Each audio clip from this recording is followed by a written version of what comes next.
মাত্ৰ 1.5 কাপ নাৰিকলৰ গুড়িৰে বনাব পৰা নাৰিকল লাৰু এটি সুন্দৰ ৰেচিপি লৈ আহিছোঁ। নিশ্চয় ভাল পাব, খাবলৈ খুব সোৱাদ হয়।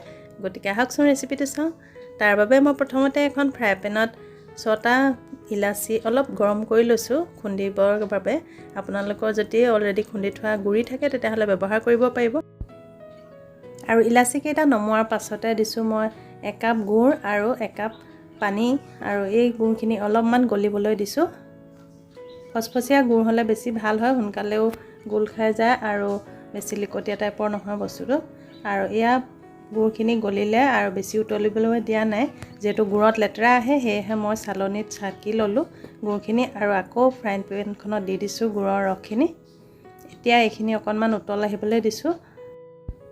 আৰু এতিয়া তাতে মই দি দিছোঁ শুকান নাৰিকলৰ গুড়ি 1 কাপ। প্ৰথমতে মই 1 কাপ দি লৈছোঁ আৰু এইখিনি ভালদৰে মিক্স কৰি লৈছোঁ। আৰু এইখিনি অলপ মিক্স হোৱাৰ পাছত অলপ গুড়খিনি ঢিলা ঢিলা হৈ থকাৰ বাবে মই আকৌ আধা কাপ নাৰিকল গুড়ি দিলোঁ। শুকান নাৰিকল গুড়ি হ'লে ভাল হয়। যদি আপোনালোকে কেঁচা নাৰিকল ব্যৱহাৰ কৰে তেতিয়াহ'লে অলপমান ভাজি ল'ব, তাৰ পাছতে গুড় দিব। আৰু এইখিনি শুকান হৈ আহিলে লগালগ আৰু মই গেছৰ পৰা নমাই থ'লোঁ। আৰু এইখিনি এখন প্লেটত ঠাণ্ডা হ'বৰ বাবে কাঢ়ি ৰাখিছোঁ। শুকান নাৰিকলৰ গুড়ি ব্যৱহাৰ কৰিলে আচলতে খুব সোনকালে হৈ যায় ৰেচিপিটো। আৰু এইখিনি চেঁচা হ'ব দিলোঁ। আৰু এইফালে মই ফ্ৰাই পেনখনতে পুনৰ মই 1 কাপ পানী লৈছোঁ। আৰু এতিয়া এয়া 1 কাপ মই পিঠাগুড়ি দি লৈছোঁ আৰু এইখিনি এখন স্পেচুলাৰ সহায়ত ভালদৰে মিক্স কৰি লৈছোঁ। ননষ্টিক পেন হ'লে ভাল হয়, যিহেতু পিঠাগুড়িটো লাগি ধৰে। আকৌ 1 কাপ মই পানী দিলোঁ আৰু আধা কাপ পিঠাগুড়ি দিলোঁ, অৰ্থাৎ মই 1.5 কাপ পিঠাগুড়ি ব্যৱহাৰ কৰিছোঁ আৰু 2 কাপ পানী ব্যৱহাৰ কৰিছোঁ। আৰু জুইৰ পৰিমাণটো কমাই ৰাখিছোঁ। আৰু লাগি ধৰা পিঠাখিনি চাৰিওফালৰ পৰা গোটাই আনিছোঁ। আৰু এতিয়া মই জুই অফ কৰি দিলোঁ গেছটো।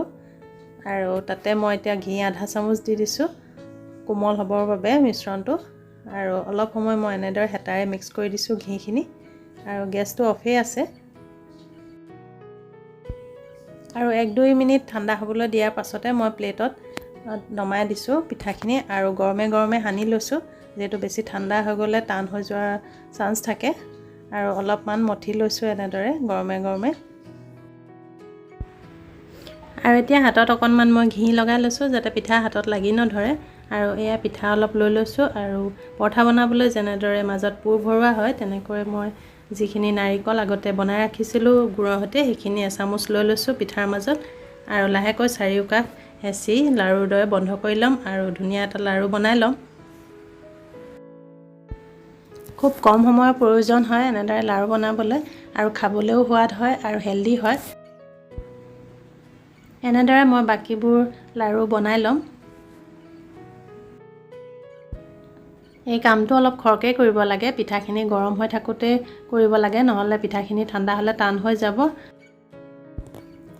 আৰু এয়া দেখিলে বেছি বস্তুৰো প্ৰয়োজন নাই আৰু খুব কম বস্তুৰে এনেদৰে ধুনীয়াকৈ লাৰু বনাব পাৰি। আৰু লগতে লাৰুবোৰ ডাঙৰ ডাঙৰ হৈছে, আপোনালোকে চাইজটো সৰু কৰোঁ বুলিলেও কৰিব পাৰিব, আৰু সৰু কৰিলে আৰু কেইবাটাও লাৰু ওলাব। এয়া মোৰ এইকেইটা লাৰু হ'ল, আৰু এইখিনি নাৰিকলৰ পুৰ অলপ থাকিয়ে গ'ল। মই এইকেইটা এনেই 2টা লাৰু বনাই লৈছোঁ, খাবলৈ ভাল লাগে যিহেতু।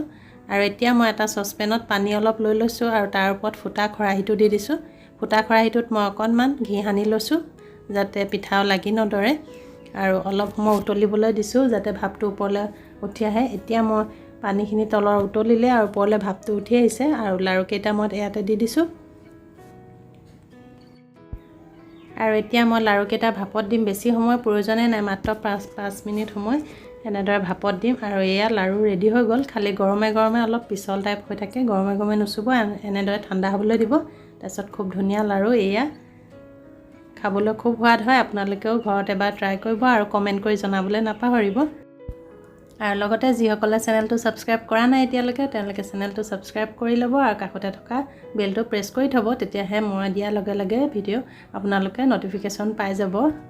আৰু এয়া মই এটা লাৰু কাটি দেখাইছোঁ, ঠাণ্ডা হ'ল লাৰুকেইটা। খুব কোমল হয়, আপোনালোকে কাটোতে গম পাইছে নিশ্চয়। আৰু এয়া চাওক ভিতৰত ধুনীয়াকৈ পুৰটো সোমাই আছে আৰু দেখিবলৈ খুব ধুনীয়া লাগিছে। ভিডিঅ'টি শেষলৈকে চোৱাৰ বাবে সকলোলৈ অশেষ ধন্যবাদ থাকিল।